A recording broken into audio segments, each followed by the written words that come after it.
Welcome back into Channel 7. For today's Therapeutic Thursday, we are talking about broken heart syndrome. You know, Valentine's Day is exciting for some people, but for others, it may be a hard time if they're just going through a breakup. So joining me today is CEO of the BridgeWay, Megan Miller. Thank you so much for joining me today. Well, thanks for coming out. We're glad to have you. So first of all, what is the broken heart syndrome?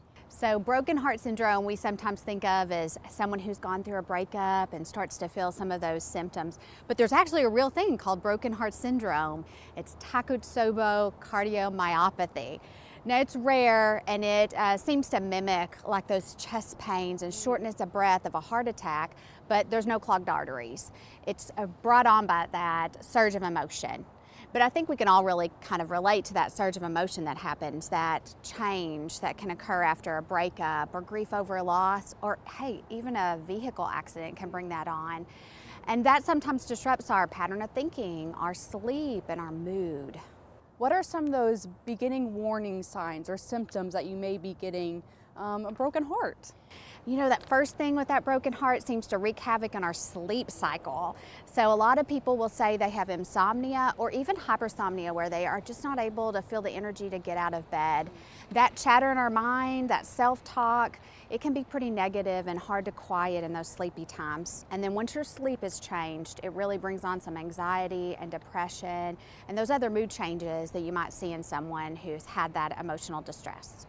Now, if someone does have this, how do we deal with these symptoms of a broken heart?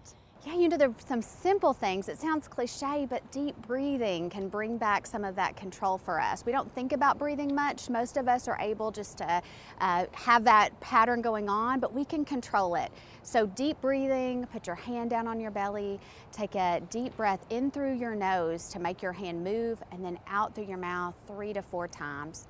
There's some other simple things that we can do. You can go have lunch with a friend, read a book, go take a walk outside and enjoy that fresh air, get that sunshine. You also want to avoid a few things like social media. That tends to really put us into a foul mood rather than be very helpful.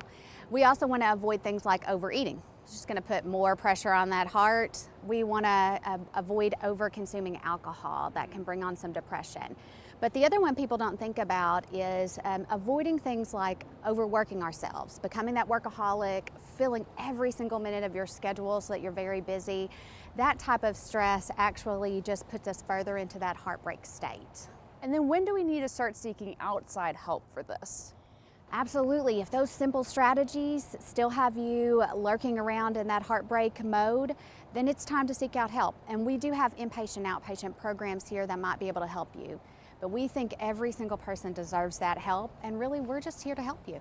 Broken heart syndrome, a real thing. Megan, great information from you. Thank you so much for joining me No today. problem. I appreciate it. And we'll have more Channel 7 news after the break.